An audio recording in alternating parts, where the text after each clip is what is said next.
Rahman selanjutnya dari harian tafsir agama ceramah menjelang 7 saudara kita Ustaz Haji Abdullah SD pada hari Selasa. Sallallahu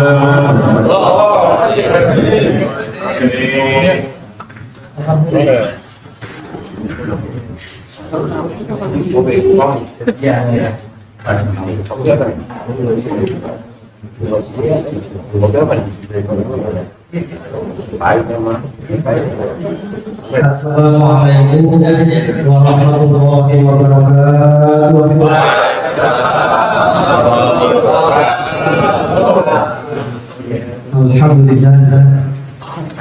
Alhamdulillahilladzi ja'ala sakinata fi qulubil mu'minin. Wassalatu wassalamu ala sayyidina wa maulana Muhammadin wa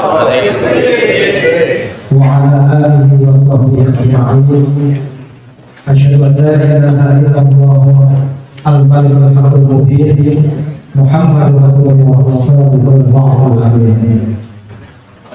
Allahumma shalli wa sallim ala sayyidina Muhammadin sallallahu wa sallam wa nabuna al-mu'minina farajan wa farhan wa surran wa ala alihi wa sahbihi wa sallam. Hadirin jamaah rahimahullah, waktu cuma beberapa menit saja yang sama-sama kita hormati para guru, para asatidz, para jamiah, para jamaah semuanya yang saya tidak sebutkan satu persatu, namun tidak ada rasa dan hormat kami, hormat saya pada hari ini, mobil khusus DKM Sholat Ar-Rahman seluruhnya. Mudah-mudahan penyambutan kita yang begitu banyak, makanan, pelayanan, alhamdulillah mudah-mudahan berkah dan rezeki tambahan yang bersyukur.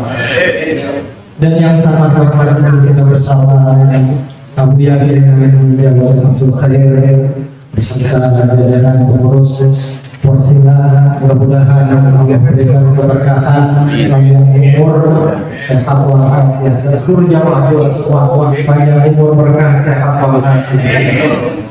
Hadirin jamaah rahimahullah, tadi sudah dijelaskan oleh kita banyak begitu ilmu yang kita dapat masalah masjid.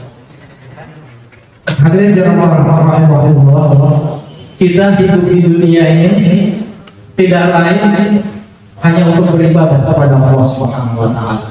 Allah berfirman, A'udzubillahi minasyaitonir rajim, wa ma khalaqtul jinna wal insa illa liya'budun. Dan tidak akan menciptakan jin dan manusia hanya untuk beribadah kepada Allah. Dalam ibadah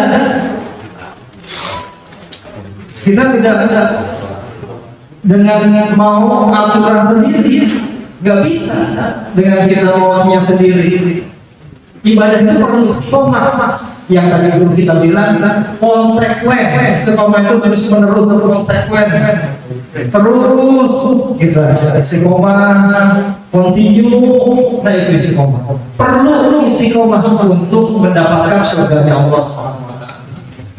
Allah berfirman juga, Innalladzina qalu rabbuna Allah tsumma istaqamu tatanazzalu alaihimul malaikatu alla takhafu wa la tahzanu allati wa abshiru bil jannati allati kuntum tu'adun. Begitu. Orang yang istiqomah, orang yang mengatakan bahwa Allah sebagai Tuhan, kami Tuhan kami adalah Allah, harus dia istiqomah. Malaikat turun saya berdoa, jangan takut, jangan gundah, jangan sedih. Kita sudah dijanjikan oleh Allah istiqomah dengan surga yang ada. Itu orang yang istiqomah. Bagaimana kita suka dengar cerita Sayyidina Bilal dengan istiqomahnya, dengan menjaga wudunya, masuk surga Allah Subhanahu wa taala. Itu sudah dibuktikan ketika Nabi Isra Mi'raj. Itu orang yang istiqomah. Maka dari itu kita perlu istiqomah. Dalam persiapan juga perlu istiqomah. Al-istiqomah khairun min alfi karolah. Istiqomah lebih baik dari 1000 perakat. Ntar kalau udah kita istiqomah, keluar tuh kelebihan-kelebihan maziah-maziahnya. Untuk kita supaya istiqomah, ada beberapa hal yang kita harus perhatikan. Yang pertama, ilmu. Kita perlu ilmu untuk beribadah, perlu ilmu. Nggak mau Allah itu Tuhan kita disembah, diibadati secara sembarangan. Nggak sesuai dengan aturan yang ada.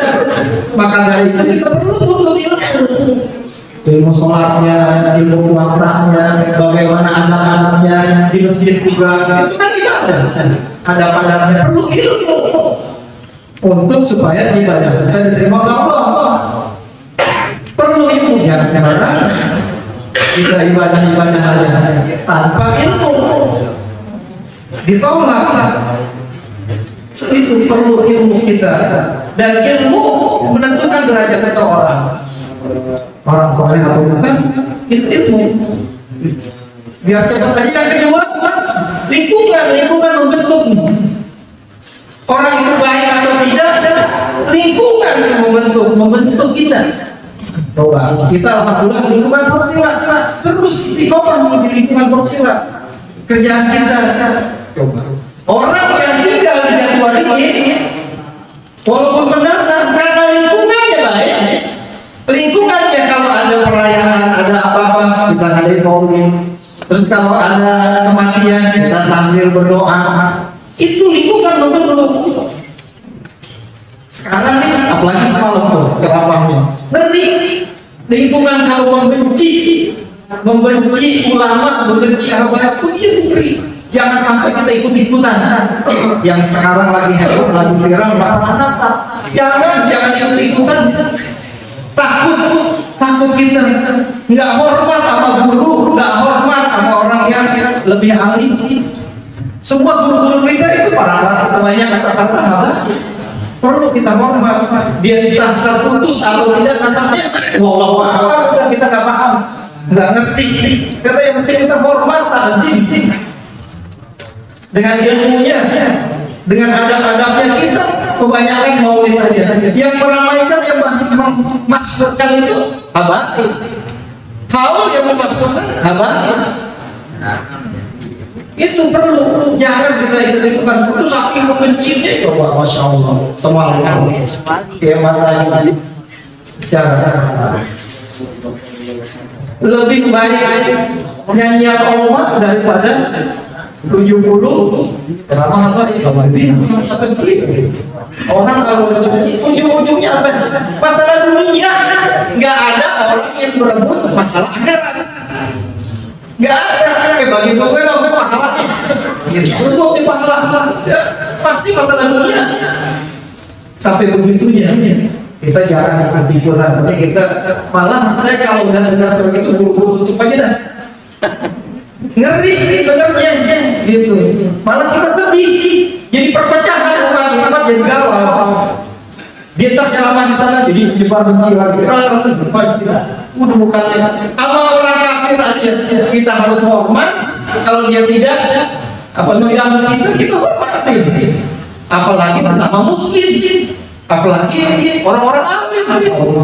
Ini kita yang dibaca aja. Habib Abdullah Al-Hadad, habaib alawin semua, rata-rata kita juga alawin. Jangan sampai itu lingkungan membentuk. Kalau kita di lingkungan yang orang suka membenci, ya juga kita benci orang. Bahaya. Maka dari itu lingkungan biar kita istiqomah. Yang selanjutnya, biar banyak kita amal ibadah kita sibukkan kita dalam ketaatan kita. Sibukin dalam ibadah untuk istiqomah, biar sibuk kita beribadah. Jadi maksiat itu pasti berkurang, pasti berkurang, pasti kita nggak bakal bisa melakukan maksiat kalau kita hidup disibukkan dengan ibadah. Bagaimana coba malam kita bangun sebelum subuh udah ibadah, tahajudnya terus, subuh duhanya terus, kita jadi taklim terus, kita duha, zuhur, terus ada waktu kita zikir yang kata guru kita tadi 1000. Apalagi kalau baca selawat 5.000 kita nggak bisa ngapa-ngapain, sampai 10.000 kita baca selawat itu maksiatnya nanti berasa sendiri dan kita nggak bisa ngapa-ngapain. Kalau udah zikir, kalau udah terbiasa, emang awal-awal istiqomah itu ibadah itu harus dipaksain. Ntar jadi kebiasaan, ntar istiqomah, ntar jadi nikmat. Gitu kelanjutannya. Itu ibadah, biar paksain. Ntar kalau kita baca salawatnya 100 dulu, ntar naikin lagi 1000, ntar naikin lagi 5.000. Udah kita nggak bisa ngapa-ngapain, salawat. Dan kita kalau udah istiqomah, nggak enak. Kalau ninggalinnya itu nggak enak, berasa kurang, berasa yang kurang, berasa punya utang. Ntar kita lagi ada waktu, udah buru-buru tutupin lagi begitu. Kalau udah istiqomah, yang selanjutnya kita berdoa kepada Allah supaya kita diberikan keistiqomahan. Banyak-banyak berdoa karena Allah yang muqallibal qulub tsabbit qalbi ala dinik. Membolak-balikkan hati. Rabbana itu banyak bacain doa Rabbana la tuzigh qulubana ba'da idh hadaytana wa hab lana min ladunka rahmatan. Itu dia banyak doa. Itu aja yang kita bisa sampaikan. Mohon maaf apabila yang tujuh doa pas tujuh. Lebih kurangnya mohon maaf. Wassalamualaikum warahmatullahi wabarakatuh. Waalaikumsalam.